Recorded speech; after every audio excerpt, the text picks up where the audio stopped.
Hi everyone, welcome back to Diala Treats. I'm Diana, and in today's video I'm going to show you how I made these heart-shaped conchas with some cherry designs. This is the same recipe that I use for my mini conchitas, so if you haven't checked that video out, I'll link it down below so that you can take a look. But we'll get started with making the dough. The mixer does all of the work for us. So I'm putting the bread flour, the sugar, the yeast, salt, and cinnamon powder into the bowl of my stand mixer fitted with a dough hook, and I'm adding the butter to combine. I'm going to combine it for about 2 to 3 minutes until it comes together and it looks like sand, basically until all of the dry ingredients are coated in the butter. After that, I'm going to add in the egg and the vanilla, and I'm also going to mix that for another 2 to 3 minutes. I use my spatula to make sure that everything gets combined together, and then I start adding the milk a little bit at a time. I warmed up my milk in the microwave for about 20 to 25 seconds. You don't want to overheat your milk because then you will kill the yeast and your dough won't rise. Check the expiration date on your yeast. If it's expired, your dough most likely won't rise. I get my yeast from Amazon. I'll link it down below for you. You can also find it at any grocery store. Just make sure that on the package it says instant active dry yeast, because this one you don't need to activate it, you can just add it into the dry ingredients. After I've added all of the milk, I let the mixer knead the dough for 3 to 5 minutes. Then the dough starts coming off the sides of the bowl. That lets me know that the dough is ready.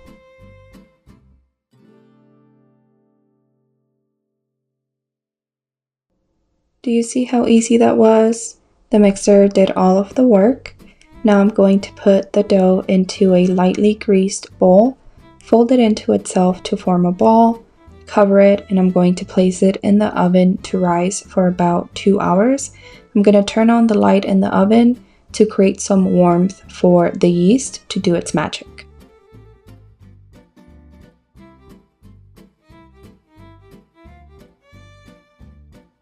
While the dough is rising, I'm going to prepare the topping. In the same bowl where I made the dough, I'm going to put in the all-purpose flour, sugar, butter, and white food coloring. I'm going to switch the dough hook to a paddle attachment. I'm going to combine that for about 2 to 3 minutes, and then I'll add in the vanilla extract. At first it's going to look like it's not coming together, but it is. You just have to trust the process. But you also have to make sure to not over mix it. If you over mix it, the topping gets too soft. It's harder to work with. And some of you have messaged me about the topping falling off the concha when you bake it. And that could be the reason why, because you're over mixing the topping.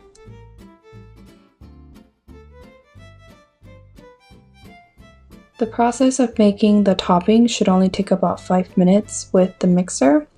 It does like to get stuck sometimes at the bottom of the bowl when it starts coming together, but I just helped that along with my little bowl scraper. Then once I have it combined and it looks like a Play-Doh consistency, I stop mixing it and divide it into however many colors I want to use.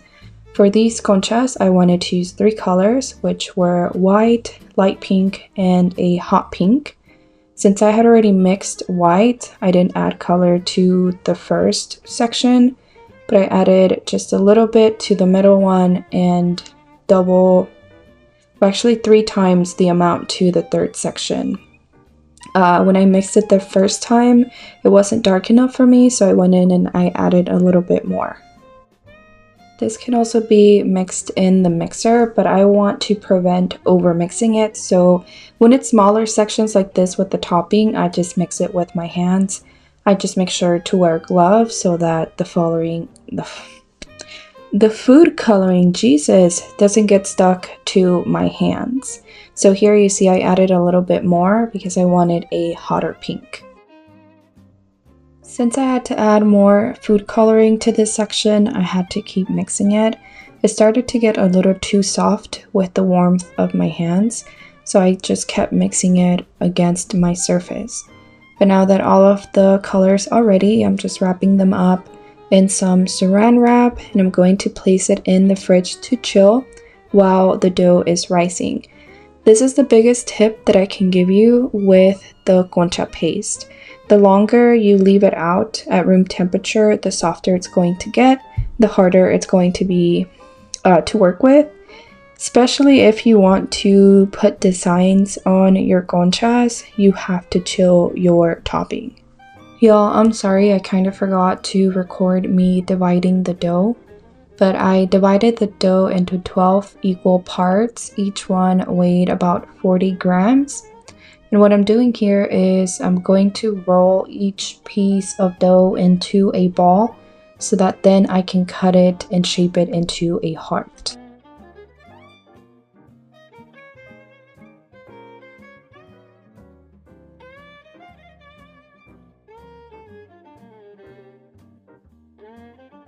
What I do first is fold the dough into itself and then shape it into a ball in between my hands and finish forming the round shape by rolling it in between my hand against my clean surface.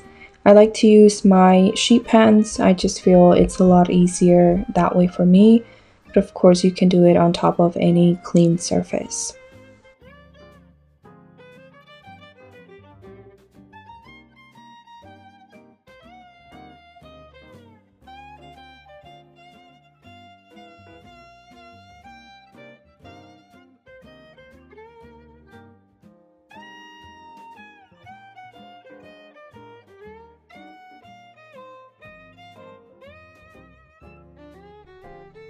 Now that I have all of my dough shaped, I'm going to take my knife and cut a slit down the middle of the dough, or just halfway. Make sure you don't go too far down, or else the heart shape is going to be a little wonky. You can also use scissors, but this time I just chose to use my knife. Of course, be careful if you are using your knife. Don't do what I did where I was cutting it on my hands and then realized, what am I doing? So I switched back to doing it on the sheet pan. But once they're all cut, you'll see that they look like little Pac-Mans, and I thought that was so cute. You'll notice that where you made the cut, it's a little pointy, so I pressed down a little bit to flatten that out. Then on the opposite side of where I cut, I pinch it down to form a peak to give me that heart shape. And once I set the dough down on the sheet tray, I press it down a little bit so that I can hold its shape. The one thing I'm noticing while I'm editing this video is how much I tap the dough, which is like little gentle taps. I don't know if I'm comforting the dough or something, but I can't even explain to you why I do it. There's no reason for it. As long as you shape the dough, set it down on the tray, and gently press it down, it'll be fine. But I don't know, I just think that's funny. I'm laughing at myself right now because it makes no sense.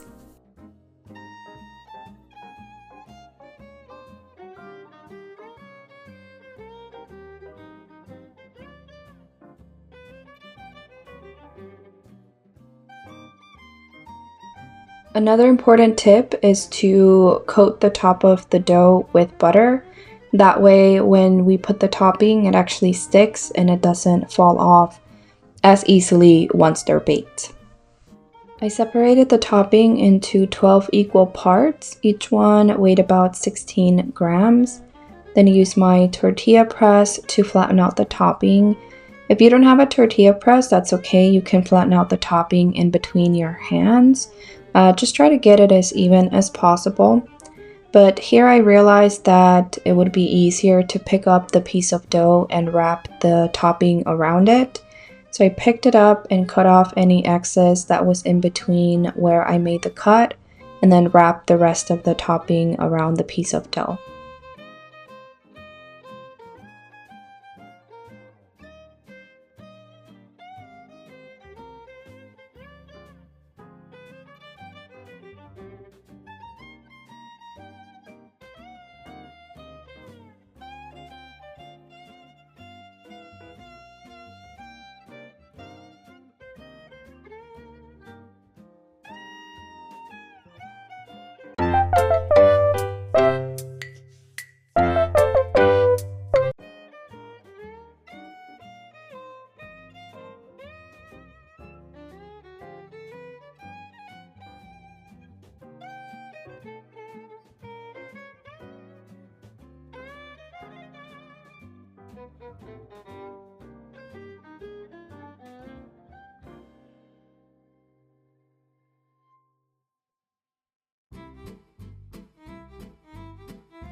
After I have all of the dough covered with the topping, it's time to stamp them, and this is honestly my favorite part because it's so satisfying. The designs look so pretty on them, but you do want to be gentle when you're pressing down with the bread stamp. You don't want to go too far to where you cut into the dough. To make the cherry designs on my conchas, I used topping that I had left over from a previous bake. But if you want to make the signs on them as well, just double up on the topping recipe and then put some aside to color red and green. Then I used a little cookie stamp or a cookie cutter to cut out little hearts for the cherries. And then with the green topping, I rolled it in between my hands to form the stems. Some of y'all have asked me how I make the designs on the conchas, and this is literally it. I don't do anything crazy. I mostly use little cookie cutters or just shape out the design that I want with my hands. So here I'm literally just rolling out the green topping to form my stems. And then with the leftover white topping that I had, I'm going to add some highlights to the cherries. It does get a little bit tedious because some designs have little details on them, and it gets kind of hard to do that with the topping just with your hands. I do know that there's bakers that use concha paste. I have not come up with the recipe yet for that to make the design process easier. I tried a different one the other day, but I didn't like it because when I would go to wrap the conchas, the topping would come off. The concha paste was too soft, so I still need to work on that. If I come up with a better one, then I'll share that. But for now, this is how I make my designs. Of course, I had to add some edible glitter to them because why not? And also, at the time that I was making these, I was watching Twilight. And you know how Edward goes into the sunlight and he shines like diamonds? Well, I wanted that for my conchas too. Another thing to keep in mind is to add the glitter before you bake them. It's going to have a much better effect if you add it before compared to if you add it after.